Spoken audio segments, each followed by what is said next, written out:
Welcome back to the Means Report. Glad you have stayed with us, and I hope that by the end of this half hour that you are better informed when it comes to ways to help your brothers and sisters right here in the CSRA, your fellow members of this community, many of whom are going through some tough times, many of whom are suffering, and you may not even know it. We have some special guests today from the Golden Harvest Food Bank, and we're always happy to welcome back a representative of Golden Harvest, either here in our studios or whether we go out there and talk to them. They're always available. And in the news business, the gift of someone's time is quite a gift indeed. And so I want to thank you all for being here. We have Kevin Barnes, Nathan Krupa, and Kay Benitez, all representing our friends at Golden Harvest. I appreciate it very much. Thank you, Brad. Our pleasure. Let's talk about what I said a moment ago about your neighbor suffering and you might not even know it. And Kay, let me get you to address that. Sort of give us the face of hunger, if you will, and let us know perhaps that it might not fit certain stereotypes we have of hungry people. Absolutely.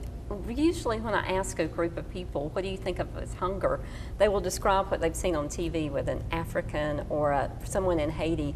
They think it's a swollen belly from not having anything to eat, or either being so skinny, their bones, you can see their bones. It's always far away, it's always a wide-eyed child, so you're disconnected. Exactly. You don't, and then again I will say, have you ever been hungry? And they will always say yes, and you ask them, you know, they missed a meal, maybe.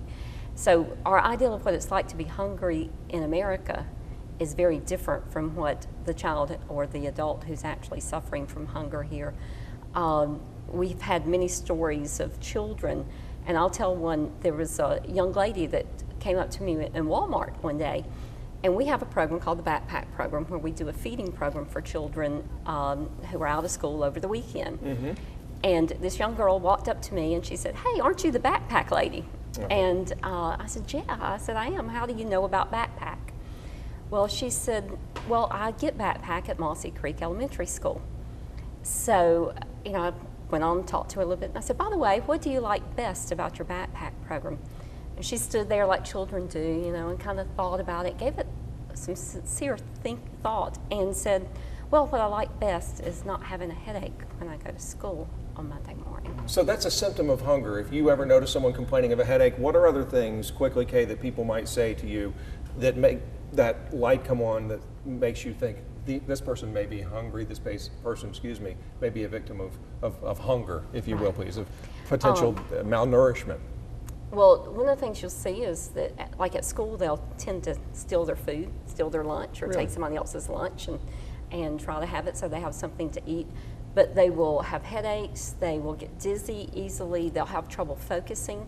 One of the things we've seen with children that get the backpack, for instance, is that even their principals are reporting they're not making as many visits to the principal's office because they are no longer irritable.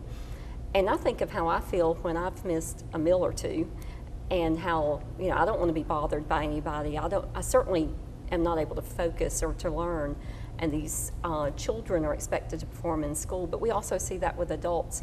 You can go into BILO at the first of the month and see a senior going through the line and buying peanut butter and crackers. Yeah. Because that's all that they can afford. You have programs that help seniors in this community through your outreach. Kevin, tell us about the senior box program that you have that can help them get food.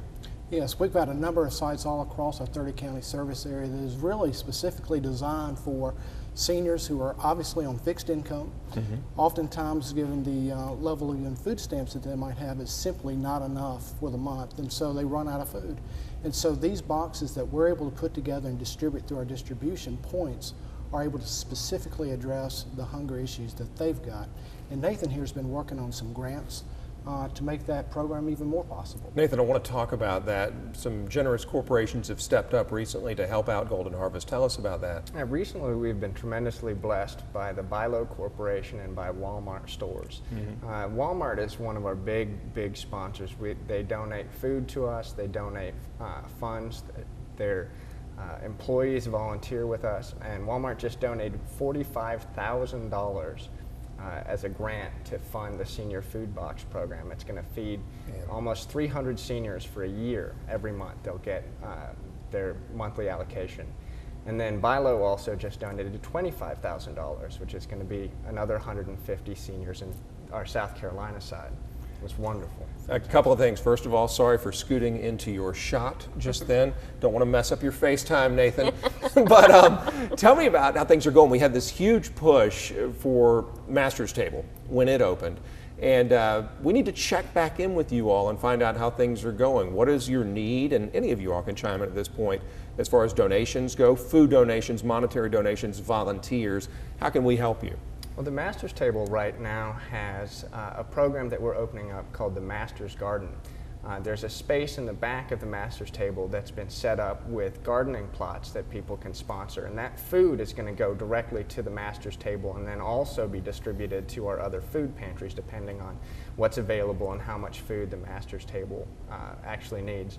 And the Master's Table is going great. The new facility is just beautiful. It really honors the guests and treats them with human dignity, and really that kind of brings light into their hearts. And they serve about 315 of people every day of the year. Kevin, are we seeing the need met when it comes to feeding the hungry? I know the Master's Table was a huge step toward meeting that need, but is it always an uphill battle? How are we doing? There is a challenge out there today, given the state of the economy and how long it's been in a downward turn. A lot of our agencies are reporting back to us right now. We have about 355 agencies, partners in the communities all across our 30 counties, and they're reporting back every day almost. There's tremendous need. There's a growing need among those in their communities for more food, and so we're met with that challenge. Poverty is very real, and as a result, hunger is what people are feeling. Columbia County Cares and Golden Harvest both benefiting from this week's Italian feast that was held, as it always is, out of the garlic clove. You had to be pleased with how it went this year. It just blew away last year's numbers. It was incredible. We had a great turnout. We did a couple of things different this year. We actually did takeout and found a lot of people took advantage of that. So that increased, but we over doubled the amount of funding this year from what we got last year. And we do divide that equally with Columbia County Cares, so it's a partnership that we enjoy, and the garlic clove is wonderful to do this for us, so we're very pleased. If somebody, I'm sorry, what were you going to say? Go ahead. I was just saying that there is a significant need out there, and there's power in community. And what we have seen over the past year is that people have given. People have given dollars, they have given food. And as a result, the amount that we were able to distribute last year to meet the growing need has just been a blessing. It's been huge, it's significant. What about if someone can't sponsor a garden plot, or if they can't go that route and they just want to feel like, especially at the end of the year when we're all examining our contributions to the community, how else can they give to y'all? Well, right now we're going to be doing a turkey drive. We're going to be raising money to donate to give away turkeys through our agencies, and you can go online to our website at www.goldenharvest.org and make a donation. There'll be a link there to make a donation, and we'll use that money to purchase turkeys that are going to be distributed. All right, there's the website on your screen right under Nathan's handsome mug that I continue to try to ease in on every time I do this. Let me ask you a question that I used to get a lot when we worked downtown. I don't get it as much now that we're out here on Augusta West Parkway. What's the answer that you give to somebody when they come up and ask for money for food? And there's just, you talk about stereotypes, Kay, this belief that the money you give them is not going to go to food. What do you say to those folks who come up and ask for help? Because saying no just doesn't feel right. Well, it's important to tell them that there is a place that they can go for help. And stewardship is an important thing. If you're going to give your money, you want to make sure that your money's going to a place where you're not funding an addiction, you're not enabling that, but you also want to help. And so what you do is you can give them our phone number, which is 706-736-1199, and they can call in and find a food pantry nearby. Those food pantries distribute food free to anybody who comes. There's no limit, each food pantry is able to help. And just direct them to the places that are good stewards, that do have the systems in place to get the food to the people who need it. And if somebody's too proud, Kay, or too reluctant for whatever reason to reach out, we as their neighbors, because as you mentioned, sometimes it's your neighbor who's feeling the pain of hunger, you can help them and go get the assistance yourself and then take it to them, right? Absolutely. And one of the things, a lot of times they need transportation. You ask some other ways people can help. If they can't financially help, they can help with transportation for people that need food. They can also, this is one of the things that we've been looking at lately, we need people with pickup trucks to help us pick up food barrels. We have food drives all over our 30 county areas, but it's hard for our truck to get to a specific place at a time that's convenient for everybody involved. So if you have a pickup truck, we could use your help. So I mean, the ways that you can help us is tremendous. You can volunteer. Do you see the need? Do you see the need go up, or the attendance at Master's Table go up this time of year, or is this just like any other time as far as the amount of help y'all give? Well, when the kids aren't in school, there's always an increased need throughout the service area. A lot of times the pantries will see people they don't see any other time, but that parent will go then. That pride or that shame that they may feel will prevent them from going otherwise, but when they realize their child's not going to have any food for 2 weeks, they'll step up and make that step. Or our neighbor, as neighbors, we're more conscious of it, so we're more likely to ask, do you need a ride to go get something?